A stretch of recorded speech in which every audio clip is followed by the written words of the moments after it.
La situation humanitaire dans la bande de Gaza est toujours aussi catastrophique. Un entrepôt du Programme alimentaire mondial a été pillé par des Palestiniens affamés. Le PAM a appelé dans un communiqué un accès humanitaire sûr et sans entrave. Israël et l'ONU s'accusent d'entraver cette distribution de l'aide.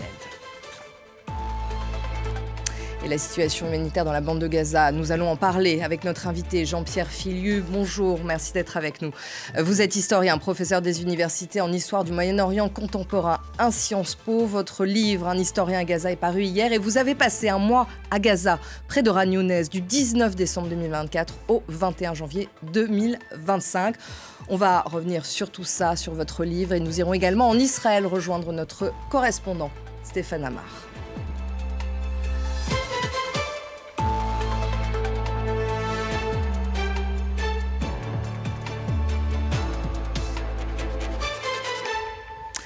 Et nous allons prendre le temps ce matin de revenir sur la guerre entre Israël et le Hamas et sur la situation humanitaire, notamment dans la bande de Gaza. Avant d'en parler avec notre invité Jean-Pierre Filiu, je vous propose de nous rendre à Jérusalem où nous retrouvons notre correspondant Stéphane Amar. Bonjour Stéphane. Steve Witkoff, l'émissaire spécial du président américain pour le Moyen-Orient, a fait part d'un très bon ressenti, je cite, sur la proposition américaine de cessez-le-feu à Gaza. Et pourtant, depuis l'annonce de la mort par Benyamin Netanyahou de Mohamed Sinwar, le chef présumé du Hamas à Gaza, le gouvernement israélien semble divisé entre les partisans d'une trêve et les jusqu'au-boutistes. Oui, absolument. Alors la proposition présentée par les Américains, elle porterait sur la libération de 10 otages. Donc je vous rappelle qu'il y a 58 otages israéliens encore détenus dans la bande de Gaza, dont une vingtaine seulement seraient encore en vie. Il y aurait donc la libération de 10 otages et en contrepartie une trêve de 60 jours avec une option pour Israël de pouvoir reprendre le combat après cette trêve de 60 jours. Alors effectivement, cette proposition a été accueillie assez fraîchement du côté du gouvernement israélien, où l'on estime, en tout cas dans l'aile la plus radicale, mais également du côté de Benyamin Netanyahou, qu'il ne faut surtout pas conclure maintenant un accord avec le Hamas, que la victoire est à portée de main. Effectivement, le gouvernement est encouragé en ce sens par l'annonce hier officielle de l'élimination de Mohamed Sinwar, qui était le chef du Hamas dans la bande de Gaza. Il avait succédé à son frère Yehia, on s'en souvient, tué lui par l'armée israélienne en octobre dernier. Et donc, eh bien, le gouvernement israélien affirme qu'il peut vaincre militairement le Hamas et forcer le Hamas à libérer les otages qui restent encore détenus, et que toute pause dans les combats ne ferait que renforcer le mouvement islamiste dans la bande de Gaza. Stéphane, malgré la levée partielle du blocus, la situation humanitaire reste catastrophique dans la bande de Gaza. En témoigne le pillage hier d'un entrepôt du PAM. Oui, absolument. Alors vous savez que la situation est devenue très particulière car il y a un nouvel acteur dans l'aide humanitaire. En plus de l'ONU, en plus des ONG qui étaient présentes, il y a désormais cette fameuse fondation promue par les États-Unis avec l'assentiment d'Israël qui est censée commencer les distributions. Alors les distributions ont été extrêmement chaotiques le premier jour, le deuxième jour également. L'ONU accuse cette fondation d'amateurisme. Elle explique que l'aide humanitaire est une affaire de professionnels et que les désordres qui ont lieu sont le signe que cette fondation n'est pas à la hauteur. Il y a eu maintenant effectivement ce pillage des entrepôts de l'ONU dont vous parlez. Il y a donc désormais des accusations en sens inverse en expliquant que l'ONU n'est plus capable de maintenir l'ordre dans la bande de Gaza et qu'il faut désormais coopérer entièrement avec cette nouvelle fondation américaine. En tout cas, effectivement, ce chaos qui règne autour de l'aide humanitaire montre à quel point l'urgence d'une aide était vitale pour la population de Gaza, mais aussi cette crise démontre la volonté inébranlable d'Israël de retirer au Hamas toute forme de contrôle sur la bande de Gaza et notamment par le biais de l'aide humanitaire. Merci Stéphane, vous étiez en direct de Jérusalem.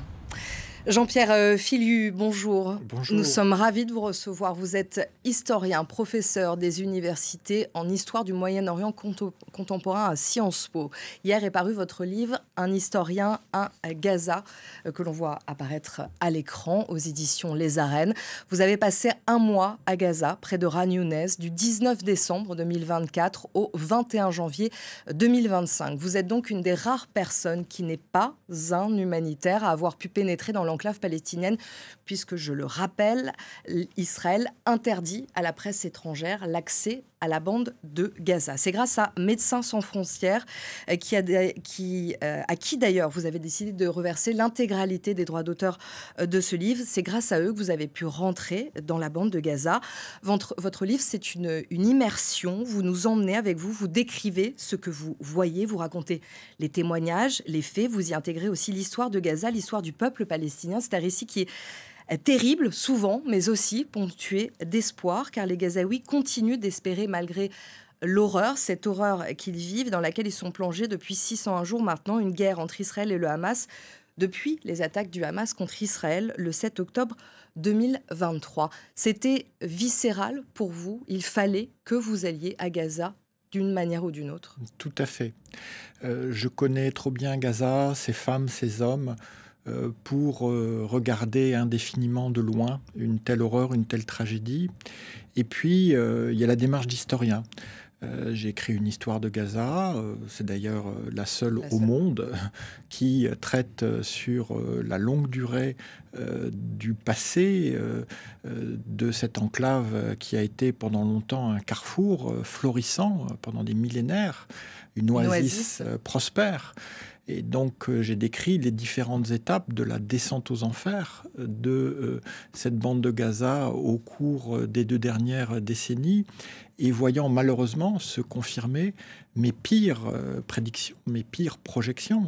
Je suis convaincu depuis longtemps que Gaza, même si elle est périphérique sur la carte, est au cœur de la Palestine, et que donc elle est au cœur du conflit entre les peuples d'Israël et de Palestine, et que toute paix réelle doit être fondée sur l'ouverture, la réouverture de Gaza au monde. Or, on a vu qu'on a fait exactement le contraire, ce qui n'a pu qu'accélérer l'effondrement du processus de paix. Mais j'étais aussi convaincu que toute guerre lancée à Gaza pouvait engloutir les 2 peuples. Aujourd'hui, c'est évidemment le peuple palestinien qui est frappé de plein fouet par cette horreur, mais on peut vraiment s'interroger sur l'avenir d'Israël dans la durée. D'ailleurs, mon livre s'ouvre par une citation de mon collègue de l'Université hébraïque de Jérusalem, Yuval Noah Harari, qui dit que c'est un peu Samson qui, à Gaza, dans la Bible, fait s'effondrer le temple païen, certes sur les Philistins, mais aussi sur tout le monde. Et c'est un peu ça qui est en train de se passer. Ce qui s'effondre à Gaza s'effondre sur tout le monde et pas uniquement sur les victimes directes qu'en sont les Palestiniens. Donc il fallait que je retourne à Gaza. C'était impératif pour comprendre cette guerre sans précédent dans ses proportions, dans sa violence, dans sa durée, dans sa méthode, dans son système. Et donc j'ai mis plusieurs jours sur place à reprendre mes repères. Parce que vous étiez choqué quand vous êtes arrivé. D'ailleurs, c'est ce qu'on voit d'ailleurs direct quand on lit votre couverture. On est saisi par ce qui est écrit. Rien ne me préparait à ce que j'ai vu et vécu à Gaza. Le territoire que j'ai connu et arpenté n'existe plus. Ce qu'il en reste défie les mots. Vous avez mis plusieurs jours à vous situer, en fait. Littéralement, vu que la ville de Khan Younes est très largement détruite, elle qui a été une oasis dans l'oasis prospère depuis le XIVe siècle, un caravansérail, un carrefour commercial. Là, c'est un monceau de ruines, on ne sait plus où on est, on n'arrive pas à s'orienter. Quand on voit une colline, on découvre que c'est en fait un amas de décombres bulldozés par l'armée israélienne. Et puis il y a la mer de tentes. Je vivais et je travaillais au sud de cette zone dite humanitaire, mais qui n'était pas du tout épargnée par les frappes israéliennes, dévastatrices, parce que quand on touche une tente, eh bien, ça s'enflamme et il y a tout de suite des scènes atroces. Et vous avez d'ailleurs assisté... Oui, On vous a raconté, vous avez oui, assisté à des scènes comme celle-là? pas directement, hein, parce qu'il faut être très prudent, hein. Je suis fort heureusement pour moi-même et pour mes proches revenus intact, mais ça veut dire un certain nombre de disciplines de sécurité qui s'appliquent à tous les humanitaires et qu'il était hors de question que j'enfreigne. Mais ça se passait littéralement à 100 ou 200 mètres, donc j'en avais au moins les échos et de toute façon les traces le Même la lendemain. fumée, Bien sûr. vous avez pu voir tout ça. Quelles étaient vos journées, en fait? Comment se déroulaient vos journées?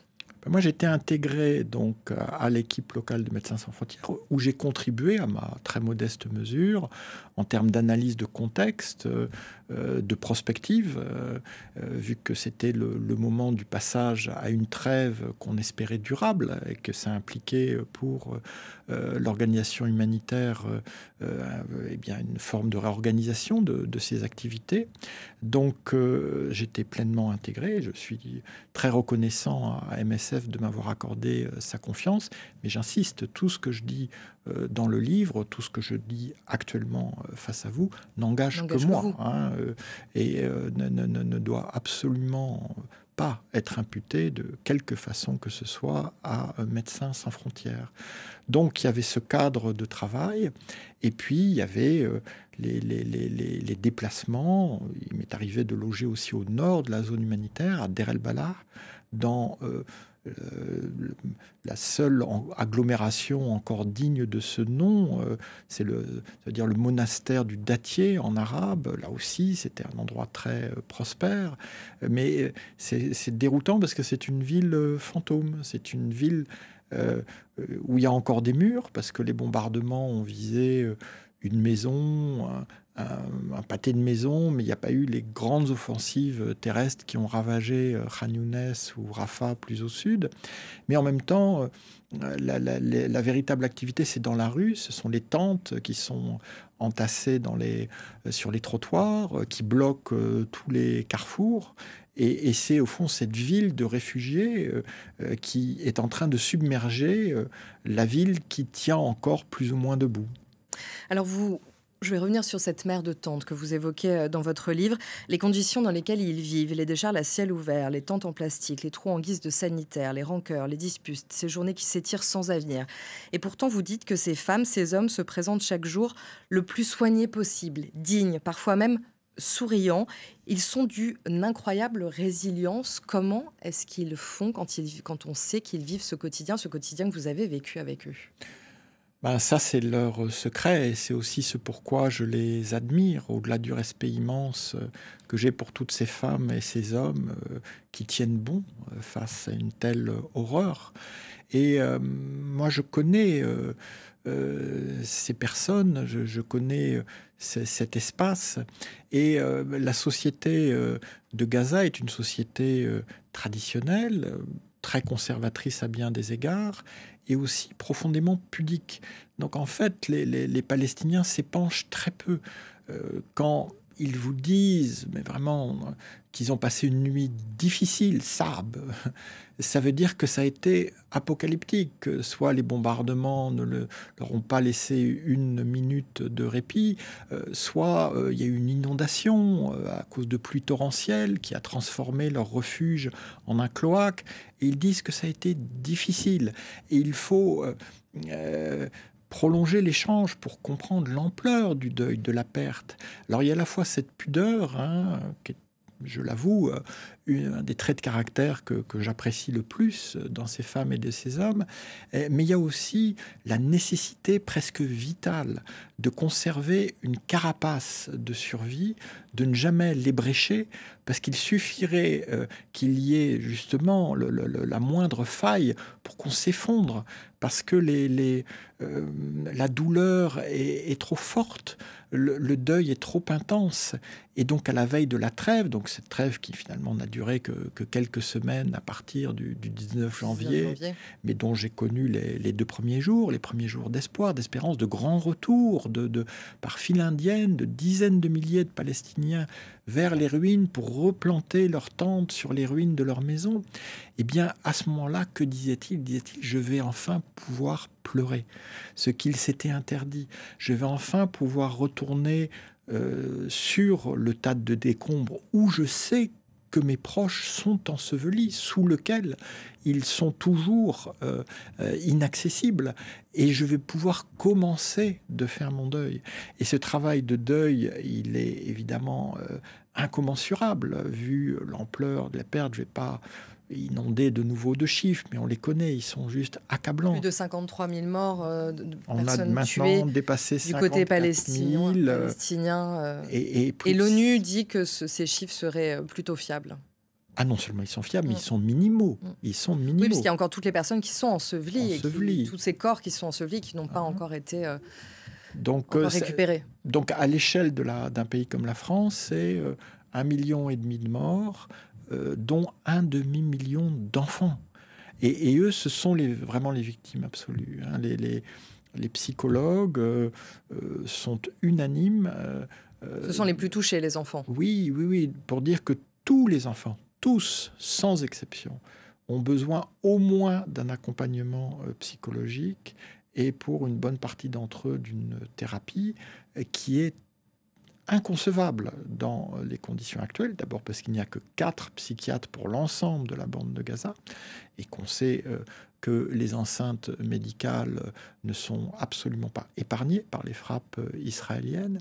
Mais aussi parce qu'il ne faut pas justement ébrécher cette carapace de survie. Il faut attendre le moment d'un vrai cessez-le-feu et pas d'une trêve. Là, j'entendais dire, oui, il y aura ceci, il y aura cela. Ce sera toujours une trêve. Et les Palestiniens font très bien la différence. Hein. La trêve, c'est Houdna en arabe. On ne parlait que de ça. Ce n'est pas un cessez-le-feu. Alors que la presse internationale, les diplomates, les dirigeants ont un moment employé ce mot de cessez-le-feu. Le cessez-le-feu n'arrivera que quand Israël se retirera et retirera de la bande de Gaza. Ses troupes de la bande de Gaza. Et on n'en voit actuellement aucune indication, bien au contraire. Quand vous dites que les enfants ont besoin de cette aide psychologique, les adultes aussi en ont besoin, on l'imagine. Ça concerne vraiment tous les Gazaouis. Bien sûr. Et donc, c'est ce risque que les professionnels, dont je ne suis pas, décrivent comme un risque de décompensation individuelle ou collective qui serait de l'ordre de l'effondrement d'une société qui actuellement tient encore malgré tout un peu debout. Mais bon, je rapporte des récits, des témoignages, des exemples accablants, déchirants, bouleversants de l'atteinte vraiment au fondement même de cette société, hein, du fait des déplacements déjà. Il y a des personnes qui se sont déplacées jusqu'à 10 fois, c'est ce que vous dites dans votre livre. Ça veut dire tout recommencer. Tout recommencer. Et donc, dans cette société qui était tellement attachée à la famille élargie, ça veut dire perdre, alors là pour le coup, toute forme de solidarité, perdre le lieu où on a noué ces liens profonds et se retrouver au milieu d'inconnus, d'étrangers. Et puis voilà, comme dans toute société, il y a aussi des éléments criminels, des délinquants. Et on voit se développer cette violence de Palestiniens. Il y a les pillards aussi, donc, que vous évoquez dans votre livre. Il y a tout un pour l'aide chapitre humanitaire. sur les vautours. Sur les vautours. Mais j'insiste, parce qu'on voit bien la polémique, une fois de plus, entre Israël et les Nations Unies. Israël ne sait plus quoi inventer pour discréditer les Nations Unies, alors que les Nations Unies, littéralement, tiennent à bout de bras ce qui peut encore l'être de cette bande de Gaza, avec évidemment des organisations humanitaires comme Médecins sans frontières qui accomplit un travail extraordinaire. Mais les pillages que j'ai pu documenter, avec des chiffres très précis, avec des données que j'ai vérifiées comme l'historien que je suis, sont tous des pillages qui ont été menés par des gangs protégés par l'armée israélienne. Ça, c'est ce que vous dites dans votre livre. L'armée israélienne. L'armée israélienne qui arme ces gangsters qui attaquent les convois d'aide humanitaire de l'ONU. Et quand les gangsters ne sont pas assez efficaces, les drones israéliens viennent leur apporter un soutien aérien contre la protection donc, que les Nations Unies ont requise dans la population locale pour amener cette aide à destination auprès des plus faibles et des plus vulnérables. Alors, vous rendez hommage aux journalistes palestiniens dans votre livre, qui font un travail incroyable. Je rappelle encore une fois que depuis le début de la guerre, depuis 601 jours, plus de 200 journalistes palestiniens ont été tués dans la bande de Gaza. Vous écrivez à Gaza, le doute n'est pas permis. C'est l'armée israélienne et elle seule qui est responsable de la mort violente des professionnels de l'information. Oui, c'est terrible. Selon Reporters sans frontières, selon le Comité de protection des journalistes, non seulement la Palestine est le pays le plus dangereux au monde pour les professionnels de l'information, mais entre 2 tiers et 3 quarts des journalistes tués dans le monde entier l'ont été en 2023 comme en 2024 dans la bande de Gaza. C'est absolument effrayant de voir ces effarant. chiffres. Donc non seulement vous êtes interdit d'y entrer, mais les témoins privilégiés d'un courage inouï que sont les journalistes palestiniens sont les premiers visés. Et ils disent d'ailleurs avec beaucoup d'amertume que les gilets presse les désignent aux frappes israéliennes plutôt qu'ils ne les protègent. Alors, vous rendez notamment hommage à notre confrère Rami Abou-Jamous, qui est triple lauréat du prix Bayeux des correspondants de guerre. Vous l'avez rencontré. On est d'ailleurs en ligne avec lui. Rami, bonjour. Est-ce que vous nous entendez ? Oui, bonjour, je vous entends très bien. Merci beaucoup, Rami, d'être avec nous. Comme vous le savez, Jean-Pierre Filiu est avec nous aujourd'hui. Vous vous êtes rencontrés tous les deux quand Jean-Pierre Filiu était dans la bande de Gaza pendant ce mois entre octobre et janvier 2024-2025. Comment s'est déroulée cette rencontre ? J'ai eu l'honneur et le plaisir de le rencontrer et j'étais surpris qu'il a pu rentrer. Et j'étais tellement fier de le rencontrer. J'ai beaucoup entendu parler de lui et c'est quand il m'a appelé pour qu'on se voit, c'était le grand plaisir. Et on s'est vu 2 fois et pendant les 2 fois, c'était très intéressant.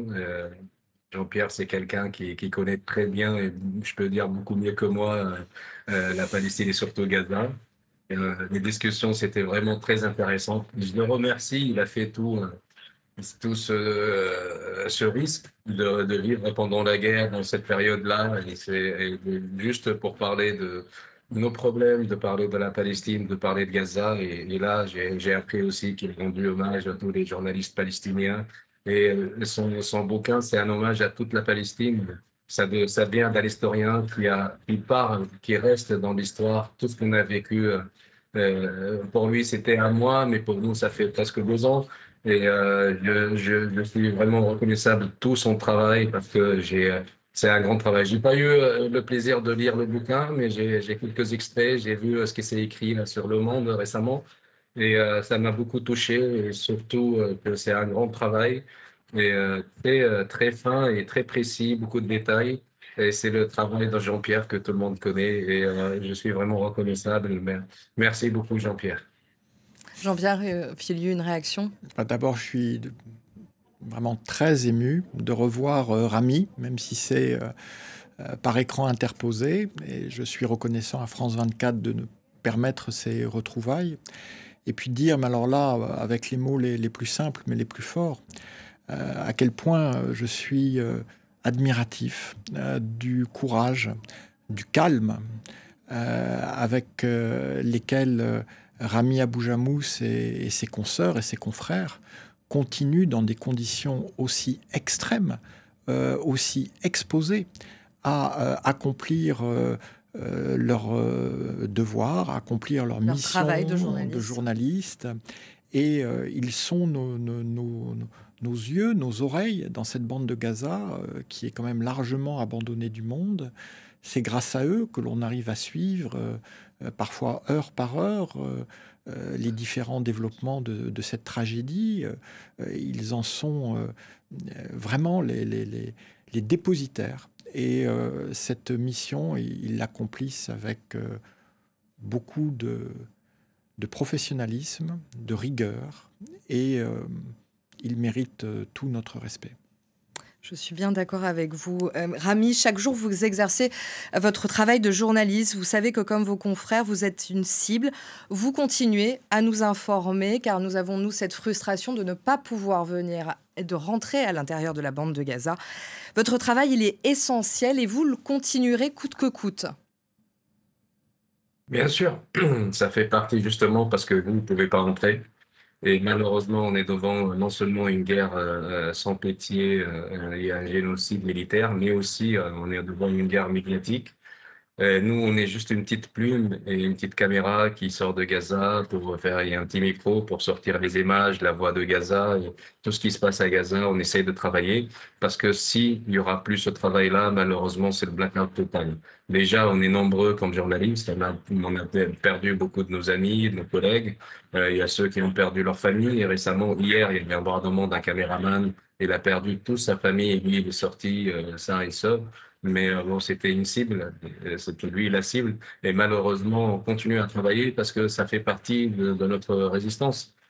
Notre résistance, c'est un micro, c'est une caméra et c'est une plume. À part ça, c'est ça notre arme qui est en train d'affronter cette propagande israélienne. C'est toujours notre parole contre la leur. Et malheureusement, la leur, c'est comme leur arsenal militaire. C'est un arsenal médiatique qu'on essaye de trouver une place dans cette guerre-là pour parler de ce qui se passe à Gaza. Et je répète que je suis vraiment reconnaisseur à Jean-Pierre parce qu'il a pris ce risque, parce qu'il a rendu hommage à ces journalistes et surtout parce qu'il a pris ce risque-là de venir vivre avec nous, voir l'enfer qu'on est en train de vivre. Et surtout, quand ça sort de la bouche de quelqu'un étranger, ça donne beaucoup plus, malheureusement, de fiabilité. Et je le remercie beaucoup du fond du cœur parce il a fait preuve que tout ce qu'on dit à Gaza, tout ce qu'on parle de Gaza, et que c'est vrai. Et lui, il l'a vu avec ses propres yeux. On ne fait pas de la propagande, on ne fait pas de quoi que ce soit. On transmet la réalité telle qu'elle est. Et je répète, merci Jean-Pierre, merci, parce que c'est grâce à toi, ta plume, le monde commence à parler de Gaza et commence à croire aux journalistes et la vie qu'on est dure qu'on est en train de vivre. Nous, on va continuer notre travail, ça fait partie de notre risque, notre métier de risque, mais on continue jusqu'au bout, jusqu'à la fin de cette guerre-là. Et même après la fin de cette guerre-là, on va continuer notre travail. C'est notre lutte contre l'occupation. Rami, un mot sur ce qui a été dit par Steve Witkoff aujourd'hui. Il y aurait, lui, dit il pourrait y avoir très prochainement, sans doute, une trêve. Quelles sont les impressions des Palestiniens? On attend n'importe quelle bonne nouvelle. Mm. On attend, ça fait 2 ans qu'on attend juste une bonne nouvelle qui vient de Doha ou du Caire. Les gens, la population est surépuisée physiquement à cause de la famine, surépuisée moralement et psychologiquement à cause de la guerre, surépuisée de déplacement d'un endroit à un autre. Et donc là, on attend avec impatience une bonne nouvelle qui peut sortir de Doha.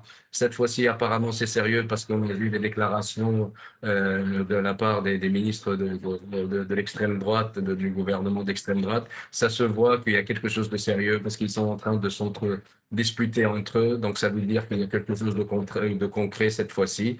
On espère que dans les 24 heures à venir, il va y avoir une bonne nouvelle d'arrêt de cette guerre, même si c'est une trêve, mais on peut prendre notre souffle pendant 60 jours ou 70 jours. Et après, il y a des garanties d'arrêter cette guerre-là. J'espère aussi que la France et les Européens en général se sont mobilisés. Et je crois que là, la France est en train de diriger on va dire un réveil et une mouvance pour arrêter cette guerre-là. C'est jamais trop tard. On est toujours sur ce génocide-là. Et je crois que ces efforts, ça fait pression sur le gouvernement d'extrême droite et qu'on va finir avec un cessez-le-feu. Tout le monde ici a de l'espoir. C'est vrai que c'est de l'espoir, mais trempé dans le désespoir, parce qu'on vit tout le temps de ce désespoir-là. Mais cette fois-ci, on attend une bonne nouvelle. Bientôt, c'est l'Aïd chez nous, c'est la grande fête. J'espère que ça va être 2 fêtes, la fête de Cessez-le-feu et la fête de l'Aïd. On le souhaite aussi, Rami. Rami, une dernière question sur l'aide humanitaire, cette aide humanitaire qui arrive au compte-gouttes depuis quelques jours. Comment ça se passe? On a vu hier notamment ces Palestiniens affamés qui sont allés piller cet entrepôt du PAM. Et puis il y a quelques jours, cette distribution complètement chaotique avec cette fondation. Oui, malheureusement, c'est le but des Israéliens. Cette armée-là veut faire du sorte que c'est l'armée la plus humanitaire du monde. On vous frappe et on vous nourrit. Et justement, ils voulaient utiliser ce chantage-là entre la nourriture et le déplacement. Et ils le disent clairement. Ils disent, voilà, on a fait ce centre pour que on puisse déplacer la population vers le sud. Je crois que ce système a échoué, surtout avec le chaos que vous avez vu. Il y a des gens, des milliers de personnes ça fait 2 mois qu'ils n'ont rien à manger, ni eux, ni leur famille, ni leurs enfants. Donc tout le monde s'est précipité, tout le monde est allé piller. Et le pillage, c'est pas que dans ce centre-là, même l'aide humanitaire qui passe pour les ONG, à cause de la famine. Tout le monde se dirige pour avoir un sac de farine parce que ça fait longtemps il n'a pas eu le privilège d'avoir un pot de pain, un pot de pain, un bout de pain. Et c'est justement ça, il faut continuer à faire entrer l'aide humanitaire par les ONG, par les Nations Unies, et pour que ça soit inondé d'aide humanitaire, et comme ça, il y aura plus de péage, tout le monde sera servi, tout le monde sera rassasié, entre guillemets. Et on a vu déjà ça pendant la guerre, quand il y avait des moments où c'était le blocus hermétique, ne pas avoir d'aide humanitaire. Et le jour où il y avait d'une façon constante de camions qui passent, les gens ils payaient plus les camions, la farine c'est partout, le prix des aliments a baissé, beaucoup baissé. Donc il faut continuer jusqu'au bout pour que finir avec cette famine-là et surtout arrêter ce phénomène qu'on est en train de voir de bousculade et de pillage. Les gens, ils ont faim. L'occupation, ils ont affamé la population. 2,3 millions de personnes, ils n'ont pas à manger, qui dépendent d'aide humanitaire, qui dépendent des cuisines communautaires. Et cette cuisine qui sont en train d'être bombardées aussi. Mais là, on espère qu'avec le cessez-le-feu et avec l'entrée permanente d'aide humanitaire, tout ça, ça va finir et on va reprendre notre dignité parce que là, c'est la pure humiliation qu'on est en train de vivre. Et petit à petit, il y aura plus de problèmes avec l'aide humanitaire et tout le monde sera servi. Merci beaucoup, Rami. Jean-Pierre Filiu, vous voulez dire un dernier mot à Rami? Lui dire comme toujours, hein, bon courage, que on pense très fort à toi, à vous, à ta famille, à tes proches.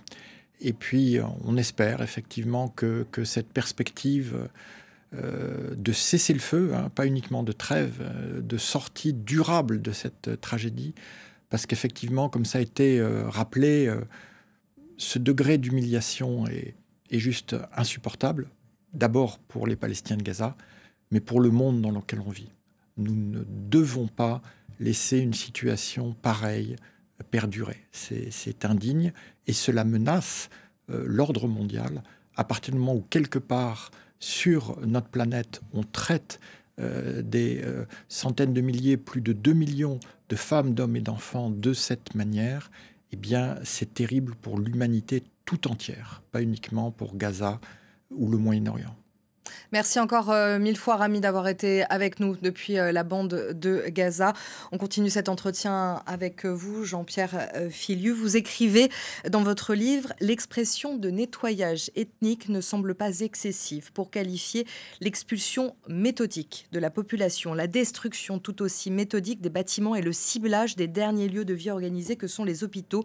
Je suis à peine de retour dans la bande de Gaza que me submerge déjà la tragédie de ce territoire assiégé. Vous avez vu tout ça de vos propres yeux, toutes ces destructions, cette famine, cette mer de tente. Vous êtes ce témoin, comme le disait Rami, ce témoin, cette voix étrangère qui a pu rentrer à l'intérieur. Et en plus, vous êtes historien. Donc j'utilise désormais l'expression de guerre inhumanitaire, oui, parce qu'elle me paraît appropriée pour désigner d'abord une instrumentalisation, une militarisation sans précédent de l'assistance humanitaire, dont je rappelle qu'en droit international, elle est un devoir pour la puissance occupante. Elle ne saurait en aucun cas être une arme qu'on utilise à l'encontre d'une population civile. Et puis, guerre humanitaire, parce que banalisation des traitements inhumains. Hein. On pourrait en faire la liste, elle est terrible. Et cela, en effet, me paraît justifier ce néologisme, hein, guerre inhumanitaire, guerre qui est menée avec une inhumanité systématique. Et c'est notamment aussi pour ça que vous avez aussi consacré ce chapitre aux hôpitaux. Vous parlez de ces bombardements et pour vous aussi, les hôpitaux sont ciblés délibérément par l'armée israélienne. Pardon. Et de manière répétée. Donc là, on a évidemment rendu hommage aux journalistes tués, mais il faut savoir que dans la bande de Gaza, Les médecins, les infirmiers, voilà, la protection civile. On en est, les personnels de santé, on en est sans doute à 1500 morts. Et donc, je décline cette comptabilité macabre dans le livre. Combien de médecins, combien d'infirmiers, combien de dentistes, combien d'ambulanciers, combien de kinésithérapeutes. Et donc, si le système de santé de Gaza n'a pas complètement disparu, malgré les attaques répétées contre tous les hôpitaux pratiquement de la bande de Gaza à un moment ou à un autre, qui ont pu rouvrir en partie ou pas du tout, qui ont été détruits ou simplement endommagés, c'est grâce à l'abnégation, au courage de ces femmes et de ces hommes. Et je cite un médecin de Médecins sans frontières qui, peu de jours avant sa mort, il a été tué dans un tir israélien dans un hôpital du nord de la bande de Gaza, disait « Nous avons fait ce que nous avons pu. Et ceux qui resteront raconteront notre histoire. » Oui, j'avais noté en effet votre... Et ça, c'est très émouvant pour un historien. Et effectivement, on se sent dans ces cas-là un poids, une responsabilité par rapport à ceux qui sont tombés, dont je rappelle que ce sont des personnels de santé. Donc vraiment la catégorie qui, dans toute guerre, doit être protégée coûte que coûte par l'ensemble des belligérants. Vous, je le rappelle, et c'est important, vous parlez l'arabe. C'est aussi pour ça que vous avez pu vous entretenir aussi de façon plus intime avec ces Palestiniens. Est-ce que, quand vous avez pu passer du temps avec eux, est-ce que vous avez pu parler du Hamas? Est-ce qu'ils en parlaient ouvertement? Vous avez aussi constaté, il y a eu, notamment il y a quelques semaines, ces manifestations anti-Hamas. Que vous disaient les gens sur place, ou est-ce que le Hamas reste quand même un mot ou quelque chose de tabou dont on n'ose pas trop parler? Ah oui, on fait très attention. Quand on prononce son nom, parfois on utilise des périphrases ou juste une lettre pour pas dire le nom, de peur qu'on entende. Bon, il se trouve que je suis un opposant de longue date au Hamas. Je n'ai jamais caché cette opposition. Je signale simplement qu'il est un peu plus délicat d'être opposant au Hamas dans la bande de Gaza plutôt qu'à des milliers de kilomètres de là, dans le cadre de polémiques plus ou moins respectueuses. Donc on pouvait se confier à moi de tout le mal qu'on pensait, et c'était souvent le cas du Hamas. Évidemment, je gardais ces confidences pour moi parce que le Hamas reste partout. Je vais essayer d'avoir une image un peu gestuelle. Voilà. On a l'expression dans la bande de Gaza du cauchemar dans le cauchemar. C'est le cauchemar de la domination islamiste dans l'occupation israélienne. Donc avant le 7 octobre 2023, on va dire que le Hamas était là et la bande de Gaza était là. Et depuis la guerre, la bande de Gaza a été totalement détruite. Le Hamas a été très touché, mais au fond relativement moins que le reste de la population, ce qui lui donne aujourd'hui une force encore plus grande. J'avais mis en garde dès octobre 2023 contre le risque d'une occupation terrestre. Je disais qu'Israël allait tomber dans le piège du Hamas à Gaza. C'est exactement ce qui s'est passé. Donc, quelles que soient les pertes considérables qui ont été infligées aux brigades Qassam, la branche militaire du Hamas, elles ont pu être compensées par le recrutement de jeunes avides de vengeance qui ont perdu tous leurs proches dans les frappes israéliennes. Et donc aujourd'hui, le Hamas, grâce à Israël, a pu voir liquider, disparaître tous les pôles de contestation qu'il y avait dans la société de Gaza. Les universités, il y avait 12 universités, il y avait une proportion d'étudiants comparable à celle de la France, toutes détruites, la société civile, les milieux intellectuels, la classe moyenne, donc tout ce qui faisait rempart au Hamas, eh bien Israël l'a décimé. Donc le Hamas est relativement, j'insiste, relativement plus fort dans un environnement de ruines, et donc ceux qui sont montés en puissance dans le mouvement islamiste, la piétaille de ce mouvement, les gros bras, on les appelle sur place les drones. drones, les Zanzana. Donc c'est très révélateur que des Palestiniens utilisent, pour parler d'autres Palestiniens, donc en l'occurrence les miliciens islamistes, le terme des drones israéliens qui littéralement leur pourrissent la vie, parce qu'on a... c'est un bruit continu qu'on entend. On a des maux de tête de ce ronronnement constant.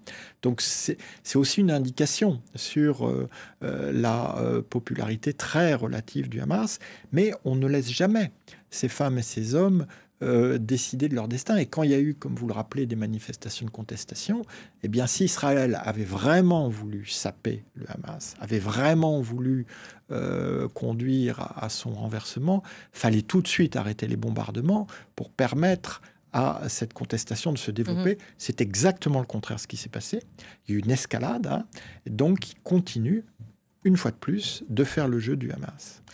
À la fin de votre livre, vous écrivez « Ce monde, le vôtre et le mien, n'a juste pas compris que ce qui se passe à Gaza avait, a et aura une valeur universelle. » Expliquez-nous. D'ailleurs, vous avez décidé de conclure ce livre en Ukraine et je vois aussi que vous avez écrit, sur votre suite, il y a écrit « Fight like Ukrainians ». Voilà, combattez comme les Ukrainiens. Bon, c'est une façon d'afficher mon soutien constant à la résistance ukrainienne face à l'invasion russe. Et effectivement, j'ai tenu à clore ce livre à Kiev, où j'ai enseigné pendant l'invasion russe. Et j'évoquais le Samson de Yuval Noah Harari en ouverture de mon livre. Et je conclus par le Samson de Kiev, juste à côté de l'université où j'enseignais, où je suis encore intervenu, l'Académie Moïla.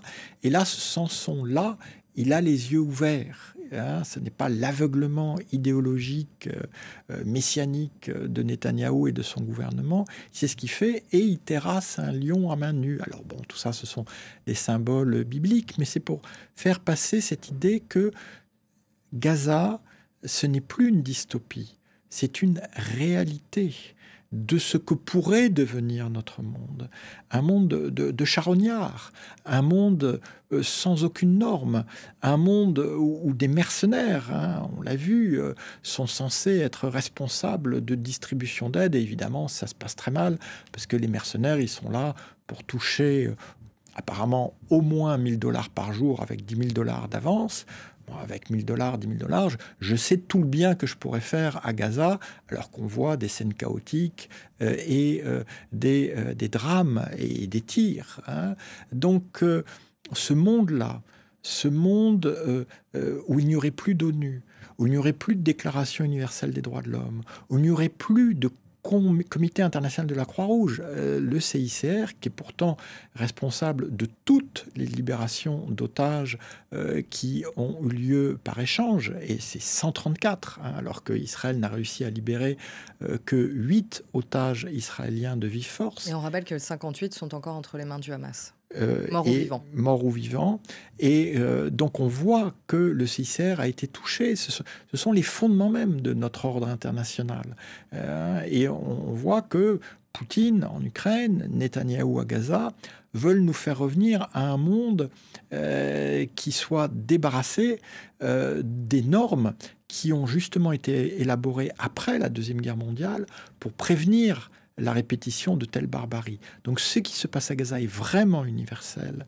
Et ce qui se passe à Gaza, c'est un danger pour l'humanité entière. Il faut que ça cesse tout de suite, immédiatement, par respect élémentaire pour les femmes, les hommes et les enfants de Gaza. Mais il faut aussi que ça cesse, parce que ce qui se passe à Gaza pourrait devenir le modèle d'autres conflits, d'autres crises, où tout s'effondrerait. Et on voit bien que Trump, dans les coups de boutoir qu'il donne à l'aide internationale et à l'ordre international, va malheureusement tout à fait dans ce sens. Et c'est très menaçant pour l'Europe. Et l'Europe, qui a les yeux rivés sur l'Ukraine, ne comprend malheureusement pas assez. Elle commence à comprendre un peu que ce qui se passe à Gaza engage aussi sa sécurité. Merci beaucoup Jean-Pierre Filiu d'avoir été avec nous. Je ne peux que conseiller la lecture de ce livre. Encore une fois, grâce à vous, on pénètre à l'intérieur. Une voix étrangère, comme le disait Rami, mais une voix qui est importante et je conseille à tout le monde de lire.